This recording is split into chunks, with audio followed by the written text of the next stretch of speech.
নমস্কার, শুরু করছি নারদ। আপনাদের সঙ্গে রয়েছি আমি ঋষিকেশ। আজই সিএএ লাগু, দেশ জুড়ে লাগু হচ্ছে সিএএ। কেন্দ্রীয় স্বরাষ্ট্রমন্ত্রক এমনটাই জানাচ্ছে। আজই রুল জারি, স্বরাষ্ট্রমন্ত্রক সূত্রে এমনটাই খবর পাওয়া যাচ্ছে। কিন্তু প্রশ্ন উঠছে, নির্বাচনের আগেই, লোকসভা নির্বাচনের আগে কেন এই রুল জারি বা বিজ্ঞপ্তি জারি করার তৎপরতা? এ নিয়ে কিন্তু ইতিমধ্যেই মমতা বন্দ্যোপাধ্যায় তিনি প্রশ্ন তুলেছেন যে গোটা দেশ জুড়ে একটা বৈষম্য তৈরি করার সৃষ্টি হচ্ছে। যদি এই ধরনের কোনো বৈষম্য হয়ে থাকে বা হয়, তাহলে কিন্তু তারা রুখে দাঁড়াবেন, সিএএ মানবেন না, এনআরসি মানবেন না এবং এর বিরোধিতায় তারা পথেও নামবেন। বামেরা তারা কিন্তু বলছেন তারা পথে নেমেই আছেন। ফলত গোটা দেশ জুড়ে একটা বৈষম্য সৃষ্টি করার জন্য, মেরুকরণের জন্যই এই লোকসভা নির্বাচনের আগে সিএএ লাগু করার এত তৎপরতা কেন্দ্রীয় সরকারের। নতুন রুলের নাম হবে নাগরিকত্ব সংশোধনী রুল, এমনটাই কিন্তু জানা যাচ্ছে। অনলাইনে আবেদন করতে পারবেন যারা নাগরিকত্ব নিতে চান। অবশেষে দেশ জুড়ে লাগু হচ্ছে সিএএ। আজই সিএএ কার্যকরের বিজ্ঞপ্তি জারি। 2019 সালে পাশ হয়েছিল এই বিল, আইনেও পরিণত হয়, কিন্তু এতদিন রুল তৈরি করা হয়নি। 4 বছরেরও বেশি সময় অতিক্রান্ত হয়ে গেল, কিন্তু এখনো পর্যন্ত এর রুল চালু হচ্ছিল না। কিন্তু অবশেষে লোকসভা নির্বাচনের আগে আজই সিএএ রুল জারি, কেন্দ্রীয় স্বরাষ্ট্রমন্ত্রক এমনটাই জানাচ্ছে।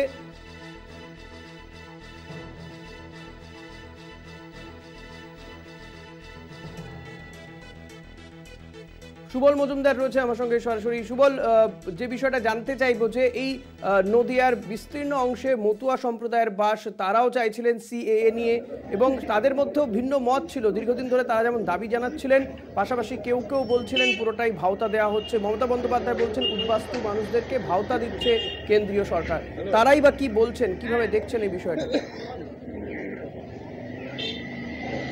দেখো, আমি যেখানে দাঁড়িয়ে আছি সেটা হচ্ছে শহীদ পল্লী।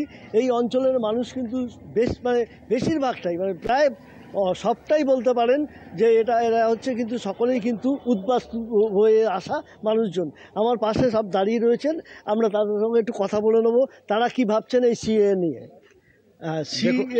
আপনারা দেখুন, একজন ভারতবর্ষের নাগরিক হতে গেলে যা যা কাগজপাতির প্রয়োজন আছে, সমস্ত কাগজপাতি আমাদের আছে। আমাদের ভোটার কার্ড আছে, আমাদের রেশন কার্ড আছে, আই কার্ড আছে, আধার কার্ড আছে। একজন ভারতীয় নাগরিক হতে গেলে তার যে ভোটার অধিকার, একজন ভারতের নাগরিক বলেই আমাকে সরকার ভোটার কার্ড দিয়েছে, আমাকে ভোটার অধিকার প্রয়োগ করার সুযোগ দিয়েছে। তা আমরা ভারতবর্ষের নাগরিক হতে গেলে যা যা কাগজপাতির প্রয়োজন আমাদের সব কিছু আছে। ওই অপদার্থ প্রধানমন্ত্রী একটার পর একটা গরিব মানুষের মাথায় বোঝা চাপিয়ে দিচ্ছে। আমরা আবার নতুন করে কিসের নাগরিক হব? আমাদের তো নাগরিকতা অটোমেটিক আছে। তা আমরা এই নাগরিকতা চাই না। এই সিএ এনআরসি, আমরা এই প্রধানমন্ত্রীর এই অপদার্থ সিদ্ধান্ত আমরা মানছি না। এই সিএ এনআরসি আমরা মানছি না, আমরা কোনো দিনই মানব না। আমরা এখানে যারা আছি সবাই ভারতবর্ষের নাগরিক, বাংলাদেশ থেকে আগত। আমরা দেশভাগের পর থেকে আমরা এখানে আছি। আমরা নতুন করে আর কোনো নাগরিকত্ব চাই না, কোনো সিএ এনআরসি আমরা চাই না। হ্যাঁ ঋষিকেশ, তুমি শুনতেই পেলে যে তারা বলছে তারা ভোটাধিকার প্রয়োগ করেছে, তাদের ভোটেই কিন্তু আজ প্রধানমন্ত্রী হয়েছেন। তারপরে কিসের নাগরিকত্ব? আমরা এ বিষয়ে আরও কয়েকজনের সঙ্গে কথা বলে নেব। হ্যাঁ, আর কে বলবেন? আসুন, হ্যাঁ এদিকে আসলে একটু আলো আসুন। হ্যাঁ, আমরা কিংবা আমি, আমার পরিবার, আমরা ভারতবর্ষের নাগরিক। ভারতবর্ষের নির্বাচন কমিশনার যে ভোটার কার্ড দিয়েছে, কিংবা আধার কার্ড আছে, আমাদের প্যান কার্ড আছে, রেশন কার্ড আছে, আমরা সেই ভোটার কার্ড দিয়ে ভারতবর্ষের নির্বাচনে আমরা ভোট দিয়েছি।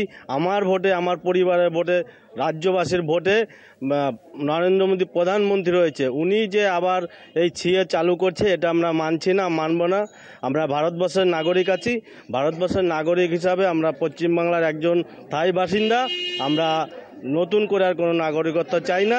পুরনো যে আমাদের নাগরিক কার্ড আছে ওই নিয়েই আমরা ভারতবর্ষের নাগরিক হিসাবে থাকতে চাই।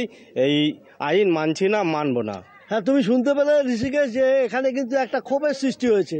তারা কিন্তু বলছেন যে তাদের কাছে নাগরিকত্বের জন্য যে সমস্ত প্রমাণ দরকার, তারা ভোটার, তাদের কার্ড আছে, তারপরে কিসের সিএ। আমরা আরও কথা বলে নেবো আরও সঙ্গে। হ্যাঁ, এই আমাদের সঙ্গে আছেন একজন বয়স্ক ভদ্রলোক। আজ যে সিএ চালু হচ্ছে নাগরিকত্বের জন্য, আপনাদের আবার বলছে নতুন করে নাগরিকত্ব নিতে হবে। নাগরিকত্ব নিতে হবে। নাগরিকত্ব শোনেন, 78 সালে পঞ্চায়েত রাজ আরম্ভ হয়, সেখান থেকে আমরা বামফ্রন্ট সরকারকে ভোট দিয়ে 34 বছর কাটাইছি। তারপরে আমরা তৃণমূল সরকার আইছে, তাদের ভোট দিয়ে এই পর্যন্ত আসছে। আমার বয়স কিন্তু কম না, আমার সব কিছু আছে, কাগজপত্র আমার কোনো তা কম নাই, আমি সব কিছু জোগাড় করে রাখছি। যে নতুন করে বলছে, আপনি কি মানতে চাইছেন? এটা দরকার নাই আমাদের, এটা আমাদের বোঝা যাচ্ছে। অর্থাৎ শুনতেই পেলে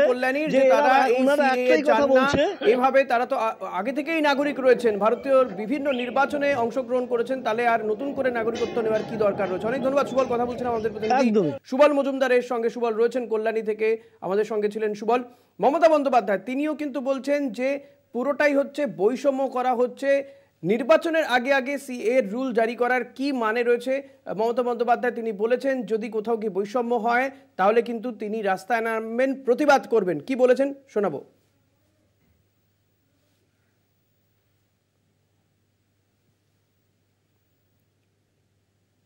পরে কালকে নিশ্চয়ই আপনাদের কাছে বলবো, কিন্তু আমার মনে হচ্ছে যে যদি ক্যা দেখিয়ে এনআরসি নিয়ে এসে কারো যারা এখানকার নাগরিক তাদের নাগরিকত্ব ক্যান্সেল করা হয়, তাহলে কিন্তু আমরা কেউ চুপ থাকবো না, আমরা স্ট্রংলি এটা প্রতিবাদ করব।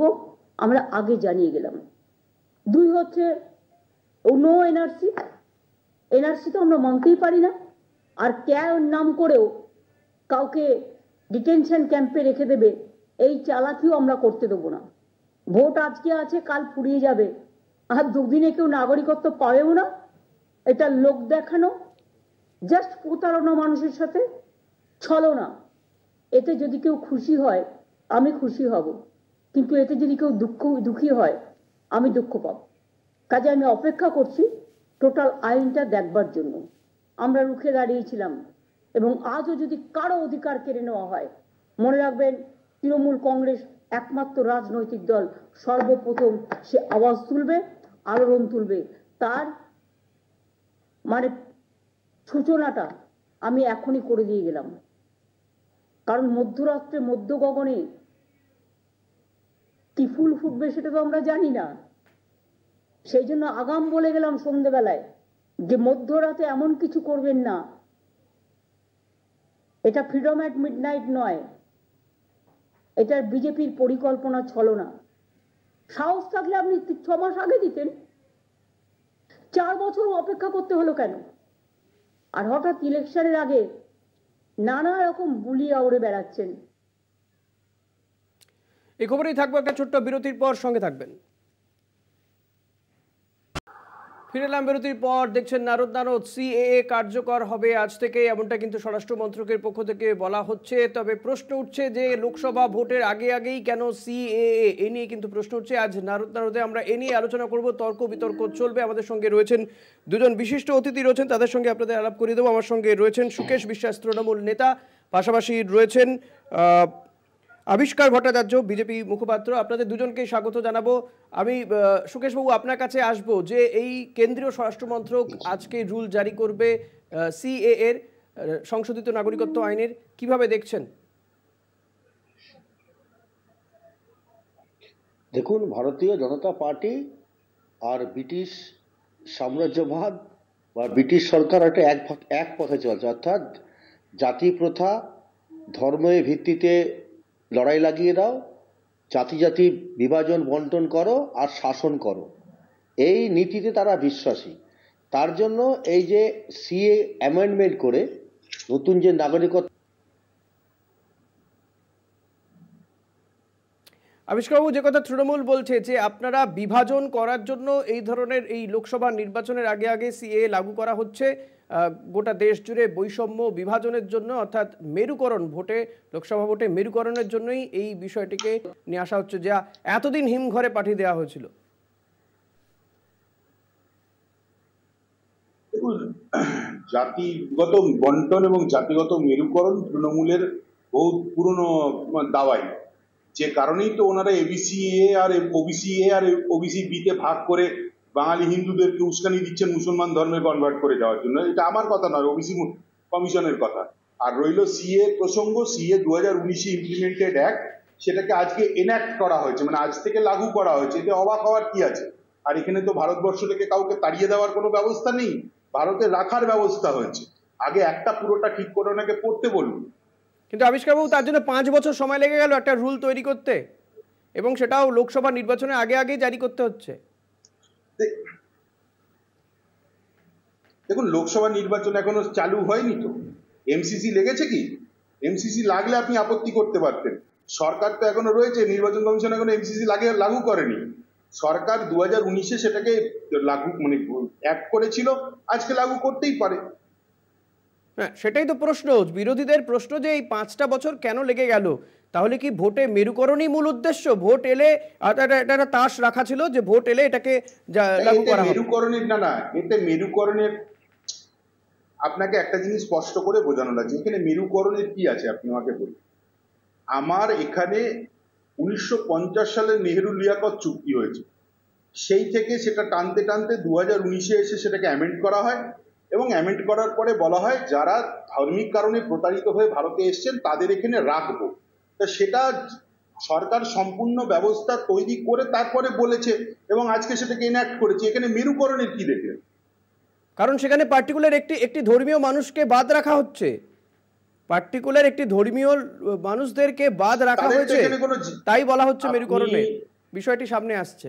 দাদা, এটাই তো সমস্যা। যারা একটা পড়েননি, যারা একটা সম্বন্ধে কিছু জানেন না, তারাই এই ধরনের কথাবার্তা বলছেন। এই একটাই ধার্মিক কারণে প্রতারিত লোকেদের কথা বলা হয়েছে। মানে আপনি বলছেন ধর্মীয় কারণে মুসলিমরা প্রতারিত হতে পারে না, ধর্মীয় অত্যাচারের শিকার হতে পারে না, এবং 3টি দেশের কথাই বলা হচ্ছে, ভারত, বাংলাদেশ, 3টি দেশের কথাই বলা হচ্ছে, আফগানিস্তান, পাকিস্তান, বাংলাদেশ, প্রতিবেশী দেশ তো আমাদের চারপাশে আরো অনেকগুলো দেশ রয়েছে। আফগানিস্তান, পাকিস্তান, হ্যাঁ, এদের রাষ্ট্রধর্ম ইসলাম, এদের রাষ্ট্রধর্ম ইসলাম। সেখানে শুধু তো হিন্দুদের কথা বলা নেই, অন্যান্য অনেকগুলো ধর্মের কথা বলা হয়েছে। বৌদ্ধ আছে, জৈন আছে, শিখ আছে, এবং পার্সি আছে, জৈন বুদ্ধিস্ট আছে। তারা কোথায় যাবে আপনি বলুন? কোন দেশ নিচ্ছে? কি বলবেন সুকেশ বাবু, যে কথা আফগানিস্তানে ক্রাইসিস হলো, শিখদেরকে ভারতে নিয়ে আসতে হয়েছে। বক্তব্য যে এক্ষেত্রে মেরুকরণের কোথায়, প্রশ্ন কোথায়?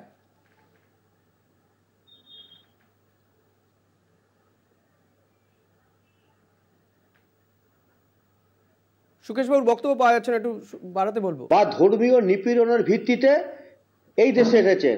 আপনি কিভাবে প্রমাণ করবেন যে আপনি ধর্মীয় অত্যাচারে এসেছেন? কিভাবে প্রমাণ করবেন যে আপনি নিপীড়নের জন্য এখানে এসেছেন? এটা শুধু একটাই মত, ধর্মীয় অত্যাচার বা ধর্মীয় নিপীড়নে যারা এই দেশে এসেছেন তাদেরকে আমরা নাগরিকত্ব দেব, কিন্তু তার আগে তার অধিকার সব কেড়ে নেব, তারপরে আমরা নাগরিকত্ব অ্যাপ্লিকেশন করব, তারপরে আপনি নাগরিকত্ব পাবেন। সেই পেতে পেতে আপনার 10 বছর লাগতে পারে, 6 বছর লাগতে পারে। এই যে ভোটাধিকার হরণের যে একটা চেষ্টা, তার বিরুদ্ধে আমাদের কথা হচ্ছে।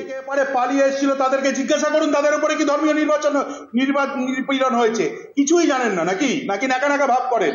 আর আগে আপনি প্রমাণটা করবেন কি? আপনি দুটো 24 পরগনায় যারা আবিষ্কারবাবু আমার কাছে আমার আপনাকে পরিষ্কার 2014 সালের ডিসেম্বরের তারা নাগরিকত্ব পাবেন। 2014 সালের ডিসেম্বরের আগে যারা এসেছেন তারা এই এতগুলো বছর পর, 10 বছর পরে কি করে প্রমাণ করবেন যে তারা ধর্মীয় কারণে, ধর্মীয় উৎপীড়নের শিকার? মানুষগুলোকে আবিষ্কার বাবু তারা কি করে প্রমাণ করবেন? আর তারা এই 10 বছর ভারতীয় বিভিন্ন নির্বাচনে অংশগ্রহণ করেছেন, তারা নাগরিক নন। ভালোবেসে ঘুরতে এসেছেন পশ্চিমবঙ্গে, আপনি ভালোবেসে ঘুরতে এসেছিলেন আপনার ঘটিবাটি ছেড়ে দিয়ে। আফগানিস্তান থেকে যখন শিখরা ওখান থেকে পালিয়ে আসতে বাধ্য হলো, তারা কি ঘুরতে এসছে পশ্চিমবঙ্গে না? আবিষ্কার বাবু তারা ভোটে অংশগ্রহণ করেছেন তো? এই মতুয়া, আপনারা বলেন মতুয়ারা উদ্বাস্তু বাংলাদেশ থেকে এসেছে, তারা ভোটে অংশগ্রহণ করেন তো? আবিষ্কার বাবু তারা তো ভোটে অংশগ্রহণ করেন। ও দাদা, সিএ নিয়েই কথা বলছি, সিএ লাইনটা আগে বুঝুন। আবিষ্কার বাবু আপনি কি আমার প্রশ্ন শুনতে পাচ্ছেন? আপনি আগে লাইনটা আমাকে জনগণকে আমি শুনতে বোঝান পাচ্ছি, বলুন। যে ধর্মীয় অত্যাচার। সুকাশবাবু প্লিজ, আমি আবিষ্কার বাবুর কাছে প্রশ্ন রাখবো। আবিষ্কার বাবু, মতুয়ারা তারা কি নাগরিক না নাগরিক নন? আপনি রুলসটা দেখেছেন? 100% নাগরিক। তাহলে তাদেরকে আপনারা সিএ নাগরিকত্ব দেওয়ার, 100% নাগরিক। তাহলে আপনারা তাদেরকে নাগরিকত্ব দেওয়ার প্রতিশ্রুতি কেন দিচ্ছেন? আবার পুনরায় নাগরিক হব, বাবা বাবা, মানে তারা আবার নতুন করে নাগরিকত্ব নেবে দেশের? শুনুন, খুব ঠান্ডা মাথায় অঙ্কটা বুঝুন। যারা পার্টিশনের সময় বা 72-এর টাইমে বাংলাদেশ থেকে এপারে পালিয়ে এসছেন, বাধ্য হয়েছেন এপারে চলে আসতে, তাদেরকে তো আপনি একটা জায়গা দেবেন যেখানে আপনারা আজকে থেকে নাগরিক। সেই ডেটটাই তো 14 আপনার 31শে ডিসেম্বর। তারপর ঠিক তার আগে অবধি যারা এসছে তারা সকলেই নাগরিকত্ব পাচ্ছে। মানে এটা প্রমাণ হবে কি করে যে তারা ধর্মীয় উৎপীড়নের কারণে এসেছেন? 31শে আবিষ্কার বাবু, এটা প্রমাণ হবে কি করে? এটা প্রমাণ হবে কি করে যে তারা ধর্মীয় উৎপীড়নের কারণে এসেছেন? আসেননি, এটা আপনি গিয়ে জিজ্ঞাসা করুন না। যে লোকটা বারাসাতে পালিয়ে এসছে বা মধ্যমগ্রামে পালিয়ে এসছে, তারা কেন পালিয়ে এসছে? আরে পালিয়ে এসছে আপনি ধরে নিচ্ছেন, পালিয়ে তো নাও আসতে পারে। হিম্মত থাকলে জিজ্ঞেস করুন না সেই মানুষগুলো যে দাদা আপনি কি ঘুরতে এসেছেন? আবিষ্কার বাবু, তারা যে পালিয়ে এসেছে এটা আপনি ধরে নিচ্ছেন কি করে? এটা আপনি অ্যাসাম্পশন করে নিচ্ছেন যে তারা পালিয়ে এসেছে। দাদা, এই দেশে এসে বসবাস করে না ভিন দেশের মানুষজন? কেন? এই যে আপনার ভুল হয়ে যাচ্ছে। অ্যাসাম্পশন আপনার কোনো প্রমাণের দরকার নেই। বেশ, একটা ছোট বিরতি নেওয়ার সময় হয়ে গেছে। বিরতির পরে ফিরে আসবো আবারও এই আলোচনায়, সঙ্গে থাকবেন। ফিরে এলাম বিরতির পর। দেখছেন নারদ, আপনাদের সঙ্গে রয়েছি আমি ঋষিকেশ। সিএএ লাগু আজ থেকেই জারি হয়ে যাবে বিজ্ঞপ্তি, এমনটাই স্বরাষ্ট্র মন্ত্রক সূত্রে খবর রয়েছে। তবে প্রশ্ন উঠছে যে 2019 সালের ডিসেম্বরে যে বিল পাশ হয়ে যায়, আইনে পরিণত হয়ে যায়, তারপরে রুল জারি করতে এতগুলো বছর কেন লাগলো, এই প্রশ্ন উঠছে। আজ আমরা এই নিয়ে আলোচনা করছি, তর্ক বিতর্ক চলছে। তবে এরই মধ্যে বসিরহাট থেকে রয়েছেন আমার সহকর্মী সঞ্জিতের সঙ্গে কথা বলবো। সেখানকার মানুষজন তারা কিভাবে দেখছেন, কারণ উত্তর 24 পরগনার বিস্তীর্ণ অঞ্চলে সেখানে মতুয়া প্রভাবিত, ফলত মতুয়া সম্প্রদায়ের মানুষজন তারা এই বিষয়টাকে কিভাবে দেখছেন, শুনবো সঞ্জিতের কাছ থেকে। সঞ্জিত, দেখো একেবারে ঠিক। আমি আবার সরাসরি দীর্ঘ 4 বছর পরে সিএ লাগু হতে এত সময় লাগলো, ঠিক লোকসভা নির্বাচনের আগে আমি সরাসরি প্রশ্নটা করবো, এটাকে কি চোখে দেখছি?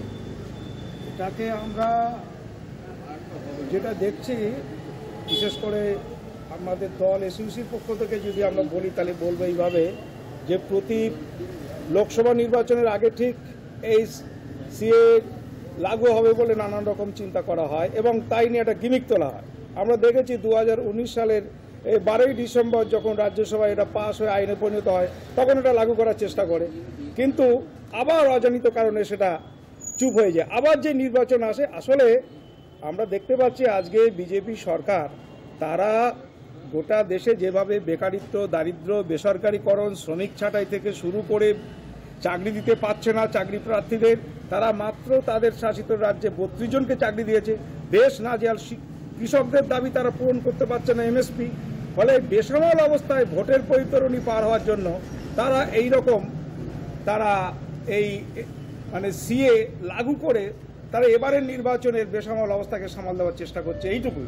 এবং আমাদের দেখতে পাচ্ছি বনগা কেন্দ্রে যিনি এই নির্বাচিত সাংসদ শান্তনু ঠাকুর, তিনিও এটাকে করার জন্য চেষ্টা করেছেন। তিনি এই 4 বছর কোথায় ছিলেন? ঘুমিয়েছিলেন। কিন্তু আমরা দেখতে পাচ্ছি আরেকটা কথা হচ্ছে, নাগরিকরা তো যারা ভোটার তারাই নাগরিক এবং তারাই ভোট দিয়েই তো নির্বাচিত করেছেন দেশের প্রধানমন্ত্রী থেকে শুরু করে সমস্ত স্তরে। আমি আরও একজনের সঙ্গে কথা বললো, এই যে বিস্তীর্ণ অঞ্চলে মতুয়া রয়েছে তার মধ্যে এই ধরনের সিএ লাগু হচ্ছে, এটাকে কি চোখে দেখছেন? এটাকে এই চোখেই আমি দেখবো যে এই যে বলা হচ্ছে যে মতুয়াদের একটা বিশেষ সুবিধা দেওয়া হবে এবং তারা সিটিজেনশিপের আওতায় আসবে। আমি মনে করি যে এই রকম আলাদা করে কোনো স্পেশাল কিছু হয় না, কারণ যদি কোনো নিয়ম বা যদি কোনো অ্যাক্ট বা আইন যদি জনসাধারণের উপর নেমে আসে, তাহলে সেটা সর্বোপরি সমস্ত জনসাধারণের উপরেই নেমে আসবে।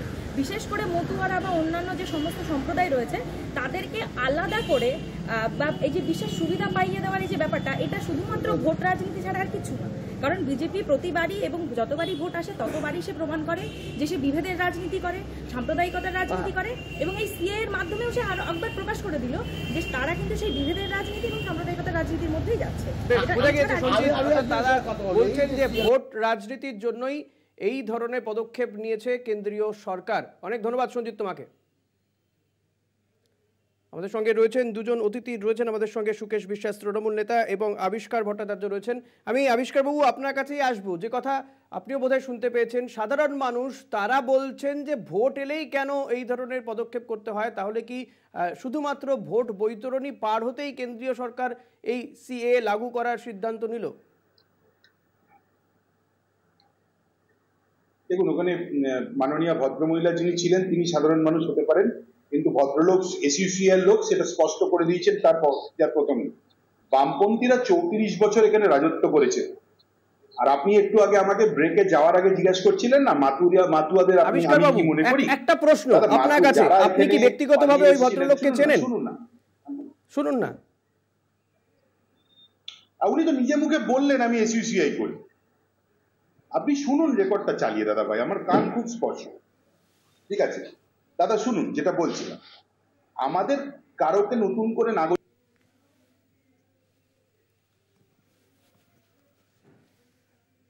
এই মুহূর্তে রাজ্য বিজেপি সাংবাদিক বৈঠক করছে, শুনবো কি বলছেন তারা।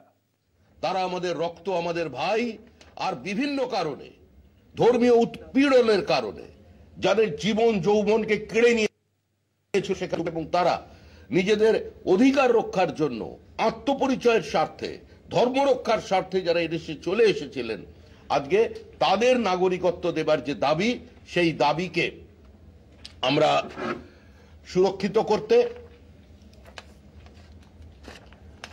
আমরা দীর্ঘদিন ধরে এই নিয়ে বদ্ধপরিকর ছিলাম। নেহেরু লিয়াকত চুক্তি বা দিল্লি প্যাক্টের বিরোধিতা করে ডক্টর শ্যামাপ্রসাদ মুখার্জি জাতীয় মন্ত্রিসভা থেকে পদত্যাগ করেন। আমরা আমাদের সীমিত শক্তি নিয়ে এই দাবি পার্লামেন্টের ভিতরে, পার্লামেন্টের বাইরে আমরা তুলেছি। বিভিন্ন সময় বিভিন্নভাবে আমরা আন্দোলন করেছি, কিন্তু আমাদের সেই শক্তি ছিল না। আজ প্রধানমন্ত্রী শ্রী নরেন্দ্র দামোদর দাস মোদীর প্রবল ইচ্ছা শক্তি, ভারতবর্ষের মানুষের আশীর্বাদ, দেশের মানুষকে, রাজ্যের মানুষকে সঙ্গে নিয়ে চলা, এবং তিনি মানুষের সামনে দাঁড়িয়ে যে গ্যারান্টি দিয়েছিলেন যে নির্বাচনের আগে সিএ লাগু হবেই, পৃথিবীর কোন শক্তি এই সেটেল ফ্যাক্টকে আনসেটেল করে দিতে পারবে না। সিএ লাগু হয়েছে, আজকে থেকে বাস্তু নেই, আজকে থেকে কারোর কপালে আর উদ্বাস্তুর ছাপ থাকবে না। সিএ নিয়ে মানুষ বিভ্রান্তি তৈরি করবার চেষ্টা করছে, কিন্তু মনে করা দরকার যে সিএ নাগরিকত্ব দেবার আইন, নাগরিকত্ব কেড়ে নেবার আইন নয়। আজকে মাননীয় মুখ্যমন্ত্রী মমতা বন্দ্যোপাধ্যায় তিনি তার প্রতিক্রিয়া জানিয়েছেন। বিভিন্ন সময় তৃণমূল কংগ্রেস তাদের মতো করে মানুষকে ভীত, সন্ত্রস্ত এবং সর্বোপরি বিভ্রান্তি ছড়ানোর জন্য তারা প্রচার চালিয়ে যাচ্ছেন। অন্য কিছু রাজনৈতিক দলও এর থেকে পিছু পা হননি, কিন্তু মনে রাখতে হবে নরেন্দ্র মোদী যেটা বলেন তিনি সেটাই তিনি করেন। আমরা দীর্ঘদিন ধরে বলে এসেছি যে 370 ধারার বাতিল চাই, একটা আমাদের স্লোগান ছিল, আমরা করে দেখিয়েছি। আমরা বলেছি অমানবিক এই তালাক প্রথাকে জেন্ডার ইকুয়ালিটি এবং জেন্ডার জাস্টিসের জন্য বাতিল করা প্রয়োজন, সেটা আমরা করে দেখিয়েছি। আমরা বলেছিলাম ভারতবর্ষের আত্মমর্যাদা, ভারতবর্ষের স্বাভিমান, ভারতের বহমানতা, ভারতের বহুত্ববাদের প্রতীক এবং সর্বোপরি ভারতের আত্মপরিচয়ের প্রতীক বিদেশি আক্রমণকারীর পদচিহ্নকে মুছে দিয়ে, আক্রান্তের সমস্ত কিছু সরিয়ে দিয়ে রাম জন্মভূমিতেই রাম মন্দির প্রতিষ্ঠা হবে, এটা আমাদের অবস্থান ছিল। আজকে ফিরলাম বিরতির পর। ভাঙড় থেকে রয়েছেন সহকর্মী জাহাঙ্গীর রয়েছে, সেখানকার মানুষজন তারা এই বিষয়টাকে কিভাবে দেখছে, যে আজ থেকেই লাগু হচ্ছে সিএএ, কেন্দ্রীয় স্বরাষ্ট্র মন্ত্রক কথা জানিয়েছে। জাহাঙ্গীর। একেবারে সিএ ঘোষণা হওয়ার কিন্তু ভাঙড়ের মানুষের মধ্যে একটা আতঙ্ক থাকা, কারণ ভোট আছে আর বিভিন্ন সময় বিভিন্ন রকম জিনিস উঠে আছে। এবারে সিএ আর এই নিয়েই ভাঙড়ের সাধারণ মানুষের সিএ লাগু হতে চলেছে। দেখুন, যখনই ভোট আসে বিজেপি সরকার, নরেন্দ্র মোদী মানুষের বিপদে ফেলার জন্য বিভিন্ন ইস্যু নিয়ে আসে, কখনো সিএএ, কখনো এনপিআর বা কখনো এনআরসি। সরকার বছরে 2 কোটি চাকরি দিতে ব্যর্থ, সরকার স্বাস্থ্যে ব্যর্থ, সরকার রাস্তাঘাট স্কুল তৈরি করতে ব্যর্থ। সেখানে যখন দেশের মানুষ বিজেপি সরকারের কোনো উন্নয়নমূলক কাজ দেখতে পায়নি, তখন মানুষ প্রশ্ন করবে যে বছরে 2 কোটি চাকরি কোথায়, হাসপাতাল কোথায়, রাস্তাঘাট কোথায়, শিক্ষার উন্নতি কোথায়, যখন কেন্দ্রীয় সরকার জবাব দিতে পারবে না। তাই যে 24 সালের ভোট, সেই ভোটকে পাখির চোখ করে মানুষকে একটা আতঙ্কিত করে দিয়েছে, যাতে মানুষ মানে বিজেপির বিরুদ্ধে আঙুল না তোলে, প্রশ্ন না তোলে। সেই জন্য এনারা সিএএ লাগু করতে চলেছে, যাতে মানুষ উন্নয়ন ভুলে গিয়ে তাদের মানে দুর্নীতি ভুলে গিয়ে তারা যেন কাগজ নিয়ে ছোটাছুটি করে আতঙ্ক তৈরি করে, যাতে যেন ভয়ে আবার বিজেপিকে ভোট দেয়। এটা একটা চক্রান্ত। বিজেপি সরকার মানুষের জন্য কোনো ভালো কাজ তারা করেনি, বরং পরের একের পর এক তারা কখনো এনআরসি, এনপিআর বা সিএর নামে মানুষকে হয়রানি করছে। মানুষ কিন্তু এই 24 সালে উপযুক্ত জবাব কিন্তু ভোট প্রক্রিয়াতে দেবে। তাই ভোটকে সামনে রেখে মানুষকে বিপদে ফেলতে চাইছে, তাই এই সিএ লাগু করতে চলেছে, এমনটাই জানাচ্ছেন ভাঙড়ের সাধারণ মানুষ। ধন্যবাদ জাহাঙ্গীর। কথা বলছিলাম প্রতিনিধি জাহাঙ্গীরের সঙ্গে। সাধারণ মানুষ অনেকেই কিন্তু বলছেন যে কোথাও কি গোটা দেশ জুড়ে আবারও একটা আতঙ্কের পরিবেশ সৃষ্টি হবে, কাগজ নিয়ে দৌড়দৌড়ি করবেন সাধারণ মানুষ। কিন্তু কি হয় সেদিকে তো আমাদের নজর থাকবে। এই মুহূর্তে সময় গেছে আবার একটা বিরতি নিয়ে ফিরবো, সঙ্গে থাকবেন। ফিরে এলাম বিরতির পর। আমাদের সঙ্গে দুজন অতিথি রয়েছেন তৃণমূল নেতা সুকেশ বিশ্বাস এবং আবিষ্কার ভট্টাচার্য, বিজেপি মুখপাত্র। আমি সুকেশবাবু আপনার কাছে আসবো। একজনের বক্তব্য শোনাচ্ছিলাম ভাঙড় থেকে, তিনি বলছেন যে কেন্দ্রীয় সরকার চাকরি দিতে পারেনি, হাসপাতাল নেই, রাস্তাঘাট ঠিকঠাক নেই, সাধারণ মানুষ সমস্যায় রয়েছে, তার মধ্যে আবারও এই সিএ লাগু করার যে তোড়জোড় বা সিএ লাগু করা হচ্ছে আজ থেকে, তাতে আখেরে সাধারণ মানুষ সমস্যায় ভুগবেন, কাগজ নিয়ে দৌড়দৌড়ি করতে হবে, আতঙ্কের মধ্যে থাকবেন। আপনাদের কি মনে হয় এটা সুকেশ বাবু?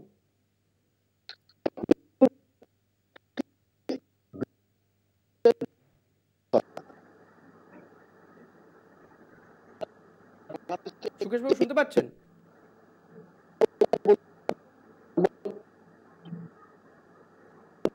কোনোভাবে হয়তো যোগাযোগ করা যাচ্ছে না। আবিষ্কার বাবু, আপনার কি মনে হয় যে কথা একজন সাধারণ মানুষ বলছেন যে মানুষ আবার আতঙ্কিত হয়ে পড়বে, কাগজ নিয়ে দৌড়দৌড়ি করবে, সে তার নিজের দৈনন্দিন যে চাহিদা, যে সমস্ত জিনিস তাকে রোজগার করতে হবে, ছেলে মেয়ের পড়াশোনা, একাধিক বিষয় থাকে, সেগুলো করবে না? আমি ওনার চিন্তার সঙ্গে সহমত প্রকাশ করি, একটা কথা বলি এবং স্পষ্টীকরণ করছি, কাউকে কোথাও দৌড়দৌড়ি করতে হবে না, কাউকে কোথাও লাইনেও দাঁড়াতে হবে না, কাউকে কাগজও দেখাতে হবে না। সিএতে কারোর কোনো সম্ভাবনা নেই নাগরিকত্ব চলে যাওয়ার। যারা উদ্বাস্তু তকমা নিয়ে এতদিন বাঁচতেন, তাদেরকে আজ থেকে ভারত সরকার ভারতের নাগরিক বলে ঘোষণা করে দিলেন, এইটুকু ব্যাপার। তাই বিভ্রান্ত হওয়ার কোনো ব্যাপার নেই, কোনো দুশ্চিন্তারও কোনো ব্যাপার নেই। তাকে তো নাগরিকত্ব পেতে যে পোর্টাল চালুর কথা বলা হচ্ছে, সেখানে আবেদন করতে হবে। যদি সে মনে করে যে আমি নাগরিক নই, সে কি করে বুঝবে সে নাগরিক কি নাগরিক নয়? সে তো এই যে আপনি কিছুক্ষণ আগে বলছিলেন যে মতুয়ারা নাগরিক, কিন্তু যখন রাজ্য বিজেপির মুখপাত্র শ্রমিক ভট্টাচার্য তিনি বলছেন যে দীর্ঘদিনের মতুয়াদের দাবি তারা এবার নাগরিকত্ব পাবেন, মানে তিনি বলতে চাইছেন তারা এতদিন নাগরিক ছিলেন না। দাদা, উদ্বাস্তু তকমা নিয়ে বাঁচাটা কতটা যন্ত্রণার, যারা উদ্বাস্তু সম্প্রদায়ের মানুষ তাদেরকে একবার জিজ্ঞাসা করি। আমি কিন্তু 3rd জেনারেশন উদ্বাস্তু, যদি হিসাব মতো ধরতে পারি, ঠিক আছে? আবিষ্কার বাবু, আপনার কথা আমি বুঝতে পারছি, কিন্তু কোথাও গিয়ে যে জটিলতা তৈরি হয়েছে সেটা তো আপনাদেরকেই ক্লিয়ার করতে হবে।